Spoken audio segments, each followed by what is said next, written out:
Alright, so I've been playing with this new Rubik's Cube solve method, and I've made some discoveries and had some learnings. I'm going to try and record them in this video. So it starts with making this thing called the daisy, and I guess they call it that because it's got a yellow center and then 4 white petals. It's sort of the precursor to the old school white cross. So you take that yellow center and you put your white sides around it.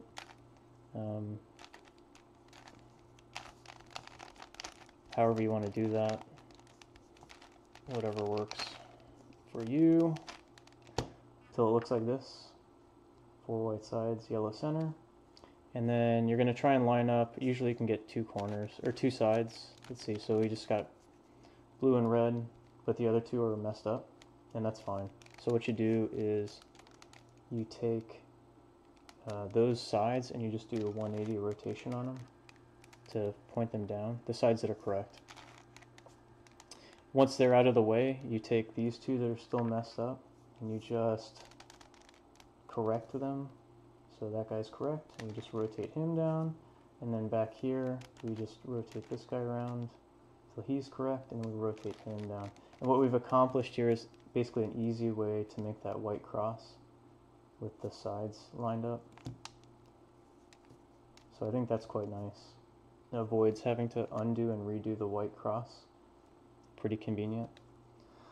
And then from there we actually continue with the yellow side up, which is new to me, but apparently this is how all the kids are doing it these days, and it does seem pretty convenient for a few reasons. So the next step in this method is actually to do the bottom corners, and there's a really cool move to accomplish this.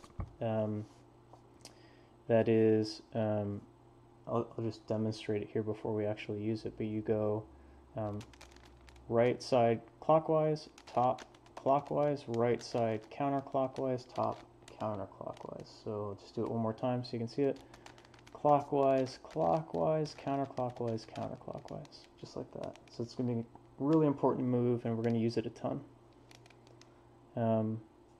So typically the way I was shown is you would get a corner piece that belongs down here. So this is blue, orange, white, and here's the blue, orange, white corner down here. So we're going to rotate that guy over to the top of that corner, and then you would just repeat that move basically until it's in place. And in this case I happen to know that the white sticker is on the top, so it's going to take 3 iterations. 1, 2, 3, and it's where it belongs. So one of the learnings that I've had is to count these iterations and understand when a piece is in a certain position how many iterations it's going to take. And through that learning I've made a couple discoveries that we'll talk about. So this is another good example. So we have red, blue, white, so we'll find that corner. It should be down here. It's up here. And because the white sticker is on the right, I know it's only going to take 1 iteration of that move to get down here. So I'll show you. 1, right? So I only had to do that move 1 time, and it's where it belongs.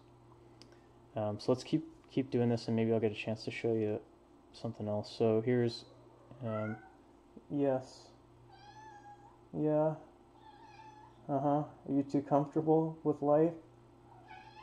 Yeah? Oh, you want to be in the camera?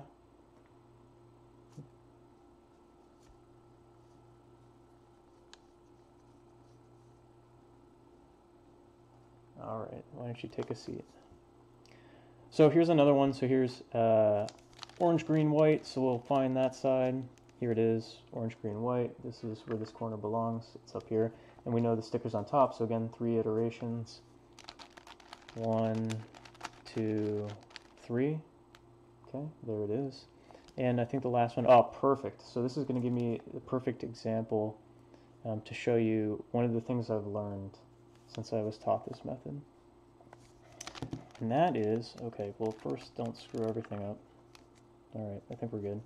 So we've got red, green, white, and so we'll bring it over to its corner, red, green, white, but this time you'll notice the white sticker is on the left. So if we were to do that right-handed move, it would take 5 iterations. So I'll actually do it just to show you. 1, 2, 3, 4, 5, right? And there it is, it's in place. So I'm actually going to do, I think it's one more iteration to basically put it back where it was. Yeah. So this is the state we started at. Now, there's something cool here, which is that you can do that move just backwards. So instead of clockwise, clockwise, counterclockwise, counterclockwise, you actually do it on the left side, and you do counterclockwise, counterclockwise, clockwise, clockwise, and it does this. Like this scenario can be resolved in 1 move instead of 5 moves. So, like that. So it's pretty cool and super good to know because it saves you a whole bunch of time, right? I could have done this move 5 times, or I can do this move once, and it accomplishes the same thing. And it turns out that later in the cube, hopefully I'll get a chance to show you that these 2 moves go hand in hand. They do a lot of cool things together. So I'm going to do this 5 times again just to show you, but and then we'll move on. 1, 2, 3, 4, 5, and there it is. And then I'm going to reset it and show you the alternate, which is again the other side, since it's on the left, just once. Very nice. So that's cool. It'll help you improve your speed a lot, probably. So next is these middle pieces, and the way I was taught to do it was with this move. It takes 10 moves, 5 one way and then 5 the other, depending on which way the piece needs to rotate. So for example, here's the orange-blue corner. It needs to be here, so it needs to go clockwise. So you would put that corner such that these line up, and then you would do these 5 clockwise moves with the front and top face. 1, 2, 3, 4, 5, and then you would start going backwards. So you would start then from the top and go counterclockwise. 1, 2, 3, 4, 5, and you can see that that's done the job nicely. It put that orange-blue side in there. But it took 10 moves, and it was a little cumbersome, and it doesn't use any of the moves we've already learned. So I think I came up with something a little better. Forgive my hubris, but let's try it on this one. So here we have the red-blue corner. So here's the red-blue sides. So so you can start. There's a few ways to start it, but basically what we're going to accomplish is we're going to put this top blue face on the opposite side of the blue side. So what I mean by that is over here. So here's the blue face, and here's that blue edge. So again, this is the red-blue, and I've put it on the opposite side of its face, depending on the top color. And then we go to that corner. So this is the red-blue corner here. And depending on which side this is on, we're going to do those two moves again. So let me show you. We'll do this a few times so you can get the idea. So yeah, let me just do it once. So because even I'm having trouble remembering. Basically, if this is here, we can do the left-handed move once. Clockwise, and then the right-handed move once, and it's in place. So I think that's only, I mean, you can count it as like 6 or 7 moves, but the really cool thing about this is it uses those moves we already learned. So let's try it again so you can take a look at this. So an easy way to line it up I've seen is so you find the face where it belongs, the corner where it belongs, which is here. So this is red, green, it goes here, it's here. So you basically put it on the wrong side so that these these don't jive, and then rotate it 180 degrees. And again, you're accomplishing putting it on the opposite side of its face, like so. And then since this is on the right hand side, we start with the left hand move. So, and there it is, right? Let's keep doing this a few times because I feel like I'm probably not explaining it that great. So hopefully you can get it from just watching. So here's our green-orange, here's our green-orange. So I'm going to take, since orange is on top, I'm going to put that over here, which is away from the orange face. And then, okay, so in this case we're going to do it the opposite way. Because orange is on the left, we're going to start with the right-handed move.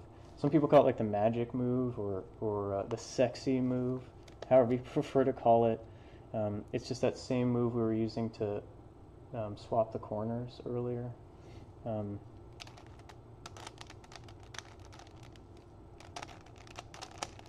there it is, right? So it's really nice and quick and easy. Do we have another one we can do? I think we're done. So that's the entire first two layers with just, I mean, very few moves, very quick.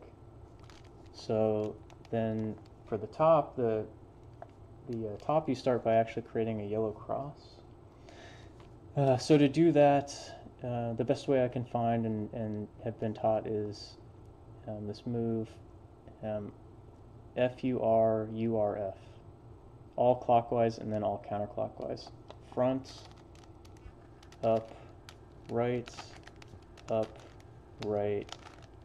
front. So you just got to remember you're doing each face clockwise and then each face counterclockwise and then in a slightly different order.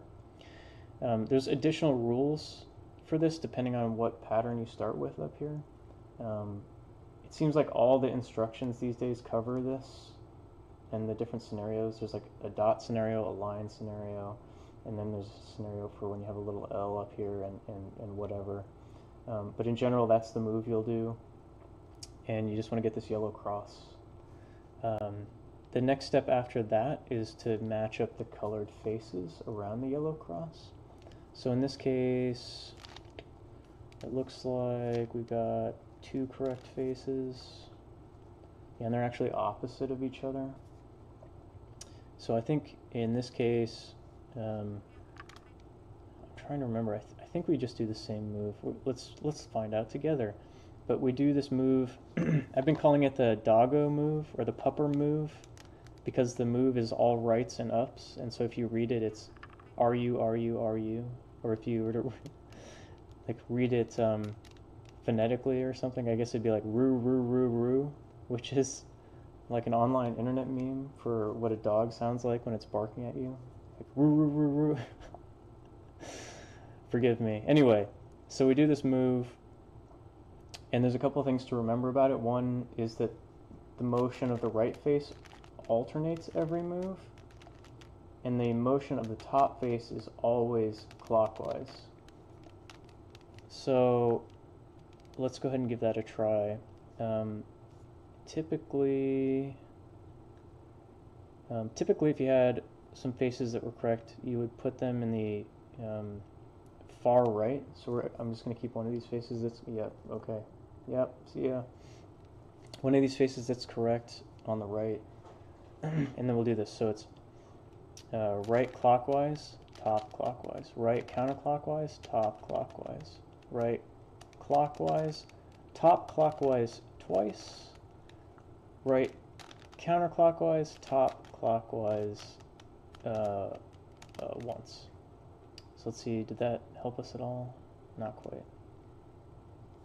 Can we get a corner now? Yeah, we can. Okay, so maybe it did help. So now we've got two sides that are lined up, so we're going to put that to the back right, so away from us. And we're going to do that same move.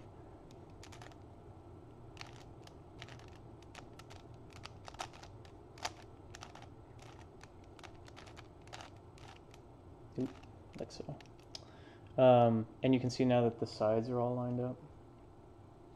So that's a good step. Next is the corner colors. So in this case, we only have one corner that is correctly lined up, and that's fine. Basically, if you have any correctly, just correct colors in the corner, you want to put them on the right toward you. So I'm going to put that one down here, and then we're going to do this move that was explained to me using a guy running away from geysers, and I think it's pretty clever actually. It's easy to see.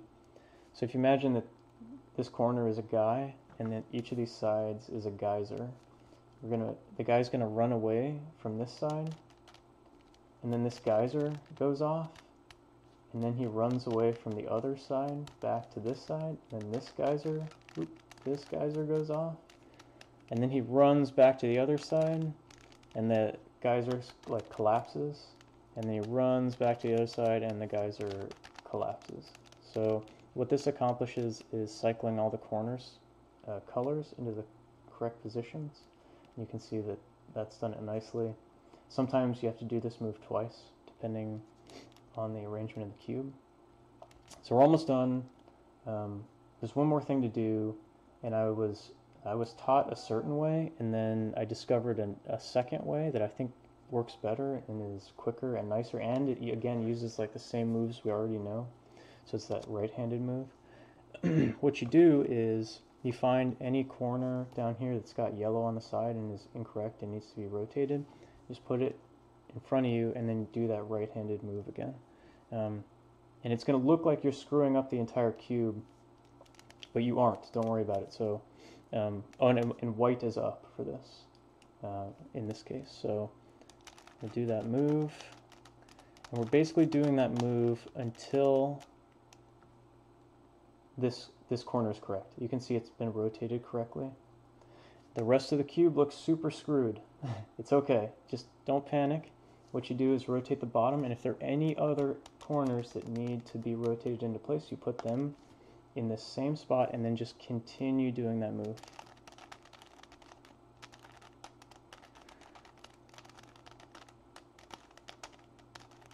And through an act of God, this all just works out and the cube is solved. It's pretty cool. So that's the new way I've been solving it, and I'm going to have to try it for speed. I'm still learning some of the moves and it's still a little cumbersome for me, but it seems to work pretty well. And I think I like it a lot.